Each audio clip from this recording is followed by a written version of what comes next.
Hi guys, welcome back to the Tech Diary. This is my second channel. I waffle on a bit. I take quite a while to get to the point sometimes. My other channel, my main channel, Mark Ellis Reviews, is much slicker. If you prefer those sort of videos, go and check it out. If you just fancy a bit of a one-way, admittedly, conversation with someone down the pub, even though we're not in a pub, and you get the point, you might enjoy this video. And if you do, give it a thumbs up, give it a subscribe. We've done very well with this channel recently. There's some very nice numbers coming through, so thank you if you've done that already. But if it's not for you, that's fine. Just don't tell me in the comments that I take too long to get to the point, because I've made that very clear right from the start. Anyway, for all you other lovely people out there, let's talk about the iPhone 16e. Hang on, very quickly. So, the backstory here is the fact that I switched from the iPhone 16 Pro Max to the iPhone 16e during the review of the 16e. And I just couldn't be bothered at the end of that review to switch back to this. And a worrying number of people thought I was being paid by Apple to do that, and I was just lying and all this sort of stuff, which I don't understand. I mean, none of that's true, obviously. Why would Apple pay me to do that?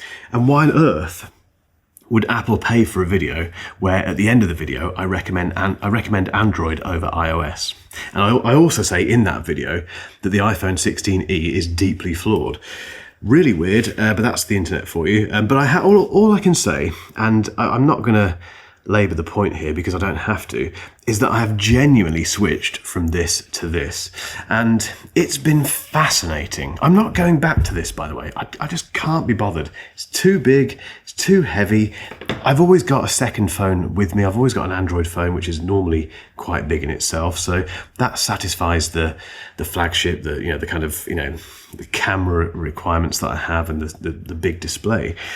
This is just quite nice, I'm afraid. It's expensive, it's flawed, etc. But I thought what I'll do in this video is just give you a very quick updated review, and it will be quick, I'll get to the point, I promise. A quick updated review on the good and the bad points about the iPhone 16e.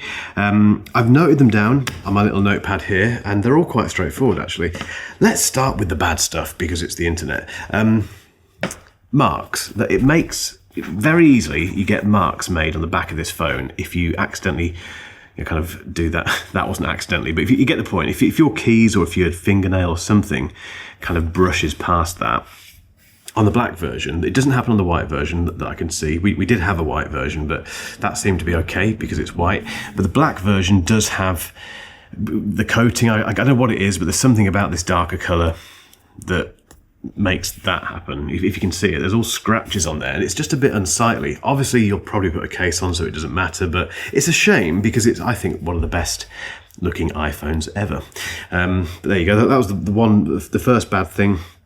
The second bad thing is the camera. It's not great, really. The only lens that you get on there, the standard snapper on here is okay. It does the job. If you want to get some photos of your kids and you're out and about and you want to capture the day, it's fine for that. And for the people that use this phone, they won't even think twice. They'll just take a photo, and to be honest, they'll probably look at it and think, wow, that's better than my iPhone XR or my iPhone 8 or whatever I've come from.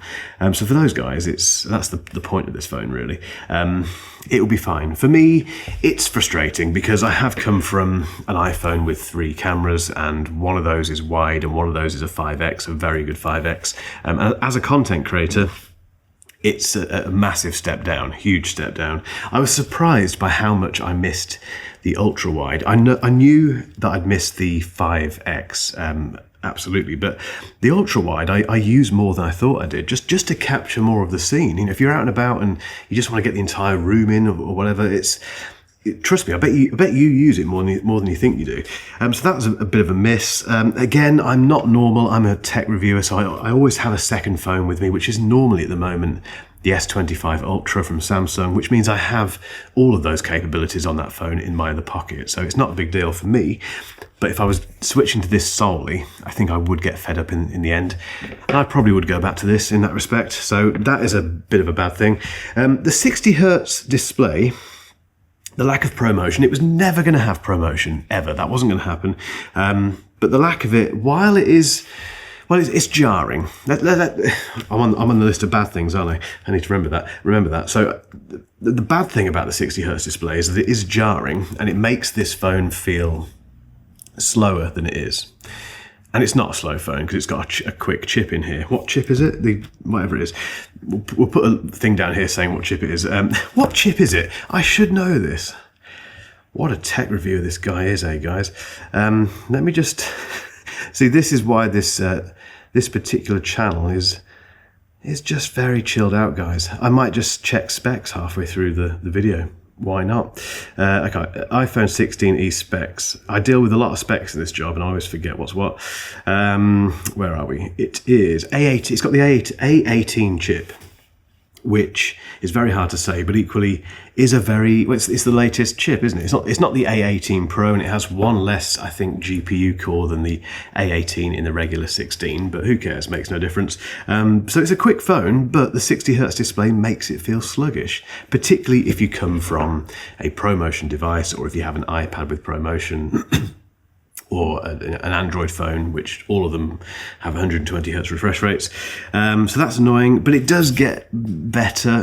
It doesn't get better, it just becomes less of an issue the more you use it. You just get used to it. So there is that, and again, the people who upgrade to this from older iPhones won't have experienced ProMotion, so they'll have no idea that they're missing out on anything. The last thing on my list of bad things is the reputation this thing has. It has a really bad reputation. Surprisingly, a lot of people like it. There's a lot of people who commented on my original review on my main channel about this who seem to be very enamored with this. Actually, they've bought it, it's arrived, and they love it, again, because they've come from earlier iPhones. But there's also an awful lot of people who just think this is terrible. The biggest problem with the reputation with this is in my industry. So if I go to a press event, as I did with this when I first got it, I went to Barcelona to Mobile World Congress.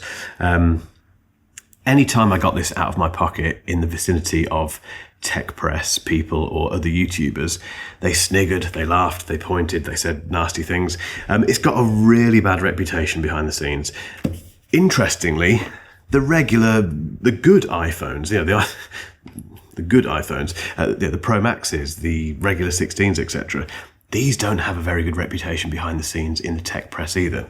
Lifting the lid for you a little bit there. A lot of us use them, most of us use them actually, because we feel we have to, because we have Macs, etc. But they don't have a very good reputation because we know that Android phones on the whole are better. I've always found that fascinating. Anyway, that's the bad stuff. The good stuff, the size. I love the size of this thing. It's so one-handed. Look at it. I can just hold it with one hand. I can text, I can do stuff and not worry about dropping it. It's the saving grace for this phone, really. And it's the main reason I'm still using it, because it's so refreshing, and I've got a bigger phone in my other pocket anyway. Battery life is very good. Every day this ends the day with about 50-ish% remaining, 55, 54% remaining. It's easily a 2-day phone, and that's with quite heavy use as well. The battery is fantastic. The simplicity, okay, you only get one camera, you don't get dynamic island, you don't get, I made a note here, you don't get the always on display, you don't get MagSafe. You just learn that you don't need any of that. Dynamic island, I've forgotten it existed. I genuinely do not miss that thing at all. We have the notch up here that you can't see, but there's a notch up there, which whatever. I wish it wasn't there, but it is. But the more important thing is I don't miss dynamic island. I don't miss the always on display, even though initially it was a bit jarring. Doesn't matter. It just doesn't matter. It's the simplicity of this thing. It's the back to basics, which a lot of people, again, in the comments of my other video have kind of pointed out as being a plus point for this thing. It's that stuff which is just refreshing. In this age of AI and everything being so unbelievably good technically and so capable, more capable than any of us need, to have something so simple is just refreshing. Simple as that. It's a very quick phone. I mentioned that earlier once I found out what the chip was. The A18 chip in here is very good. This is where Apple excels. They have control over everything. This also has the C1 modem in here, Apple's first ever modem chip, which means pretty much everything in here, most of it, is Apple's own stuff, which means it's very quick and very reliable, doesn't crash, etc., etc. And the last good thing about it is I recommended it to my mum. So my mum came over at the weekend, and she's got, funny enough, an iPhone XR. She's had it for a long time, and it's starting to kind of creak around the edges a little bit. It's a bit slow, etc. She wants a better camera. And she was even thinking about going for an Android phone. And I said, well, look, I've got 1,000 Android phones in the studio. Let's go and get one. And then we started talking about it, and I realised, obviously, this is how Tim Cook gets you. It would have been an absolute pain in the backside for her to change, because all of her photos are in iCloud. Everything's in iCloud, basically, and it would have taken forever to swap everything over. So we just thought, okay, that's not going to work. Which iPhone should she go for? She wants a new one. She wants a brand new phone. It's the 16E. Just get the 16E. She's not bothered about... I said to her, when you take photos, what do you do? And she said, well, I just press the button. And so she doesn't really switch to ultra wide or anything like that. She just takes the photo, she gets the photo of her grandkids, and she's happy. She has no idea what ProMotion is. I think my mum is a very typical use case for this. And I recommended it wholeheartedly to her, mainly because it's just easy. It's an easy recommendation. It's an easy phone. It had one job, which was just to be an iPhone. And as far as Tim Cook and all of the board are concerned, get people upgrading. Get the people who haven't upgraded for 5 or 6 years to finally get a new iPhone. That is the premise of this phone commercially for Apple, and we would do the same thing in their position. No matter what we think about the specs of this, we would do the same thing.